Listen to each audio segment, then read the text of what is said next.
বুদ্ধিজীবীদের কারা হত্যা করলো? এই হত্যাকাণ্ড ছিল ভারতীয় সেনাবাহিনীর, ভারতীয় গোয়েন্দাদের একটি সুপরিকল্পিত ষড়যন্ত্রের অংশ। বুদ্ধিজীবী হত্যার তদন্তের অনেক তথ্য উপাত্ত ছবি জহির রায়হানের কাছেও ছিল। এদেরকে যদি জীবিত পাওয়া যেত তাহলে ভারতীয় সেনারা যে সেদিন বুদ্ধিজীবী বেছে বেছে কিভাবে হত্যা করেছিল তার প্রামাণ্য অনেক ছবি, চিত্র, প্রমাণ এই জাতি কিন্তু জানতে পারে যে ওরা বেঁচে থাকলে বুদ্ধিজীবী হত্যায় ভারতীয় আধিপত্য, দিল্লির তাবেদারদের ষড়যন্ত্রের দলিল বাঙালি জানতে পারত, এদের জানতে পারত। সেই জন্য তাদেরকেও শেষ করে দেওয়া হচ্ছে। বুদ্ধিজীবীদের কারা হত্যা করলো? এই হত্যাকাণ্ড ছিল ভারতীয় সেনাবাহিনীর, ভারতীয় গোয়েন্দাদের একটি সুপরিকল্পিত ষড়যন্ত্রের অংশ। কারণ 16ই ডিসেম্বর বিজয়ের প্রাক্কালে এই হত্যাকাণ্ডটা হলো। কারা ঘটালো? 8ই ডিসেম্বর বিজয়ের আগে ভারতীয় 36 সেনারা ঢাকায় অবতরণ করেছিল, রেকর্ড আছে। এবং অলরেডি তখন রাজধানী ঢাকা সহ তদানীন্তন পূর্ব পাকিস্তান তখন ভারতীয় সেনাদের নিয়ন্ত্রণে। সেই সময় পাকিস্তানি সৈন্য তারা তাদেরকে অভিযুক্ত করেন রাজাকার আলবদর, যে নাম তাদেরকে বলা হয় স্বাধীনতা বিরোধী যারা লড়াই করছিলেন।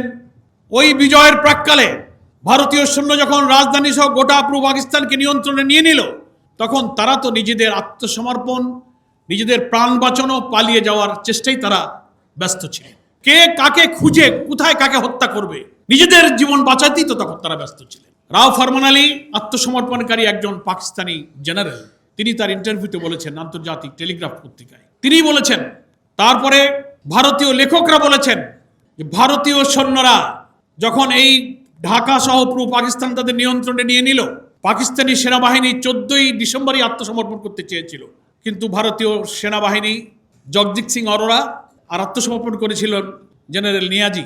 তাদের মধ্যে ডায়ালগ চলছিল আত্মসমর্পণের দিনক্ষণ ঠিক করার জন্য।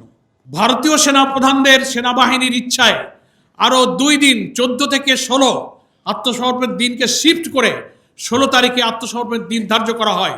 এবং 14ই ডিসেম্বরে খুঁজে খুঁজে বিশ্ববিদ্যালয়ের শিক্ষক, প্রথিতযশা সাংবাদিক, শিল্পী, লেখক, শিক্ষকদেরকে বেছে বেছে যারা বেঁচে থাকলে এই বাংলাদেশকে গড়ে তোলার জন্য সদ্য স্বাধীন বাংলাদেশে অসাধারণ মেধায়, চরিত্র, মনন দিয়ে তারা ভূমিকা রাখতে পারত, তাদেরকে তারা বেছে বেছে হত্যা করেছিল। প্রশ্ন আসে, কেন তারা হত্যা করলো? একটি জাতির বিজয়ের পর ধ্বংসপ্রাপ্ত যুদ্ধোত্তর বাংলাদেশকে গড়ার জন্য যে মেধার প্রয়োজন, যে চিন্তার প্রয়োজন, যে ক্রিয়েটিভিটির প্রয়োজন, যে ইনোভেশনের প্রয়োজন, এই জাতির শ্রেষ্ঠ সন্তান বুদ্ধিজীবীদের কাছেই তা ছিল। ভারত মনে করেছিল স্বাধীনতা যুদ্ধে যেমন ভারত এই দেশকে ভালোবেসে দেশের কল্যাণে, জনগণের কল্যাণে আমাদের দেশকে তারা স্বাধীনতা যুদ্ধে সাহায্য করেনি, তারা সাহায্য করেছিল পাকিস্তানি সৈন্যের কাছে 1965 সালে তারা যে নির্মমভাবে পরাজয় বরণ করেছিল, তদানীন্তন পূর্ব পাকিস্তানি শাসকদের অত্যাচার, শোষণ, বঞ্চনার সুযোগে এই দেশে যে ক্ষোভ, যে আউটবাস্ট, যে গণবিস্ফোরণ তৈরি হয়েছিল, সেই সুযোগকে কাজে লাগিয়ে তদানীন্তন ভারতীয় বাহিনী 65 সালে পাকিস্তানের পরাজয়ের প্রতিশোধ নেওয়ার জন্য তারা এই স্বাধীনতার যুদ্ধে এগিয়ে এসেছিল। এবং তারা মনে করেছিল দেশ যদি স্বাধীন হয়েও যায় তাহলে এই বাংলাদেশ যেন চিরদিন আমাদের অনুগত এবং আধিপত্যে তারা থাকে। নামে একটা দেশ হবে বাংলাদেশ, চারিদিকের সীমানা হবে 47-এর সেই সীমানা, আমাদের লাল সবুজ পতাকা, আমাদের জাতীয় সঙ্গীত। দেখতে মনে হবে দেশটা স্বাধীন, কিন্তু তার অর্থনীতি, তার রাজনীতি, তার কূটনীতি, তার বৈদেশিক নীতি, তার ফরেন পলিসি সবকিছুই দিল্লি থেকে কন্ট্রোল করা হবে। এদেশের পলিটিক্সে কারা ক্ষমতায় যাবে, কারা ক্ষমতায় নামবে, অর্থনীতিতে কি হবে, রাজনীতি কি হবে, ফরেন পলিসি কি হবে, ওরা ঠিক করে দেবে। এটা হচ্ছে সাম্রাজ্যবাদের আধুনিক রূপ। সেইভাবেই তারা চেয়েছিল দেশটা নামে স্বাধীন হোক, কিন্তু সভ্যতায়, চিন্তায়, মেধায়, মননে তারা স্বাধীন থাকবে না। তারা আমার ভারতীয় দিল্লির আধিপত্যবাদের সেবাদাস হয়ে চিরদিন তারা বেঁচে থাকে। সেই জন্য এই দেশের শ্রেষ্ঠ সন্তানদেরকে তারা হত্যা করেছে। আর কথাটা কি আমি বুঝাতে পেরেছি আপনাদের? আমি আরো দৃঢ়তার সাথে চ্যালেঞ্জ করে বলতে চাই, এই সত্যের প্রমাণ পাওয়া যেত।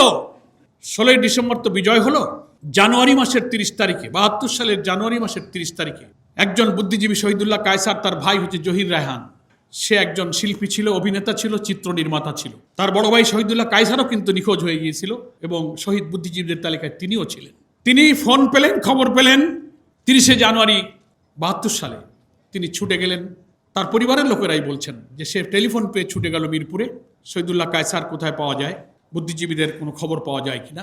এর আগে শহীদুল্লাহ কায়সার, জহির রায়হান 14ই ডিসেম্বরের বুদ্ধিজীবী কিভাবে হত্যা হলো তার তদন্ত, তার তথ্য উপাত্ত ছবি নিয়ে একটা ডকুমেন্টারি নির্মাণ করার জন্য তারা কাজে নেমেছিলেন। তাদের কাছে তথ্য উপাত্ত তদন্তের অনেক প্রতিবেদন তাদের হাতে ছিল। তিনি ছুটে গেলেন, তারপরে জহির রায়হানও কিন্তু নিখোঁজ হয়ে গেলেন, আর জহির রায়হানকে পাওয়া গেল না। তার বন্ধু ছিল তদানীন্তন রাষ্ট্রপতি আবু সাইদ চৌধুরীর বঙ্গভবনে রাষ্ট্রপতির স্টাফ অফিসার ছিল মোহাম্মদ সেলিম। তিনিও এই তদন্ত কাজে, ডকুমেন্টারি এবং চিত্র নির্মাতার কাজে জহির রায়হানের সহযোগী ছিলেন। একই সময় দুই বন্ধু কিন্তু তারা চলে গিয়েছেন। আজকের পত্রিকায় সেই ইতিহাসের লেখনীয় আসছে। লেখকরা এটা বলে না জহির রায়হান নিখোঁজ হয়েছে, তা বলে না, কিন্তু সেলিমও যে সেদিন নিখোঁজ হয়েছে সে কথা কিন্তু এখন আর কেউ বলে না। কারণ ওই সেলিমের কাছেও বুদ্ধিজীবী হত্যার তদন্তের অনেক তথ্য উপাত্ত ছবি তার কাছেও ছিল, জহির রায়হানের কাছেও ছিল। এদেরকে যদি জীবিত পাওয়া যেত তাহলে ভারতীয় সেনারা যে সেদিন বুদ্ধিজীবী বেছে বেছে কিভাবে হত্যা করেছিল তার প্রামাণ্য অনেক ছবি, চিত্র, প্রমাণ এই জাতি কিন্তু জানতে পারত। সেজন্য এটাই আশঙ্কা করা হয়েছে যে জহির রায়হানকেও 14 ডিসেম্বর তো আগে চলে গেল, জানুয়ারির 30 তারিখে 1.5 মাস পর জহির রায়হান আবার নিখোঁজ হয়ে গেল। কেন? সেলিম কেন নিখোঁজ হলো? অর্থাৎ এই কারণে নিখোঁজ হলো যে ওরা বেঁচে থাকলে বুদ্ধিজীবী হত্যায় ভারতীয় আধিপত্য, দিল্লির তাবেদারদের ষড়যন্ত্রের দলিল বাঙালি জানতে পারত, এদের জানতে পারত। সেই জন্য তাদেরকেও শেষ করে দেওয়া হচ্ছে। আজ অবধি সেই বঙ্গভবনে সেলিমের যিনি সেখানে বসবাস করতেন, বুদ্ধিজীবী হত্যার তদন্তর সংশ্লিষ্ট প্রতিবেদন, কাজ, কর্ম, চিত্র নির্মাতাদের যেসব ডকুমেন্ট যা কিছু সব তার স্ত্রী এবং তার মা তন্ন তন্ন করে খুঁজেছে, সেখানেও পাওয়া যায়নি। জহির রায়হান শহীদুল্লাহ কায়সারের বাড়ি, শহীদুল্লাহ কায়সারের স্ত্রী ছিল পান্না কায়সার, যার মেয়ে শমী কায়সার সবাইকে চেনেন, তারাও কিন্তু তাদের বাসা বাড়িতে এই চিত্রের নির্মাণের তথ্য উপাত্তর কোনো ডকুমেন্টস তারা হাজির করতে পারেনি। 54 বছর পরে যদি এই বুদ্ধিজীবী হত্যার তদন্তের কাজে গিয়ে তারা নিখোঁজ হয়ে যান, তারপরে কোনো একটি প্রমাণও বের করা গেল না যে এই হত্যার সাথে রিয়েল জড়িত কারা ছিল। সেজন্য আওয়ামী লীগই পরিকল্পিতভাবে ভারতের ডিকটেশনে এই তদন্ত প্রক্রিয়াকে আর আগাতে দেয়নি। এই সত্য প্রকাশিত হলে এই স্বাধীনতা যুদ্ধের পিছনে ভারত যে এই দেশকে ভালোবেসে স্বাধীনতা যুদ্ধে তারা সাহায্য করেনি, এই দেশকে তাবেদার বানানোর জন্যই যে তারা এটা করেছে এবং বুদ্ধিজীবীদের তারা হত্যা করেছে, এই সত্যটা জাতি জেনে ফেলতো। তাই পরিকল্পিতভাবে শেখ মুজিবের জীবদ্দশা এবং পরবর্তী আওয়ামী লীগের কোন সরকারই এই বুদ্ধিজীবী হত্যার রিপোর্ট আজও প্রকাশ করতে পারে।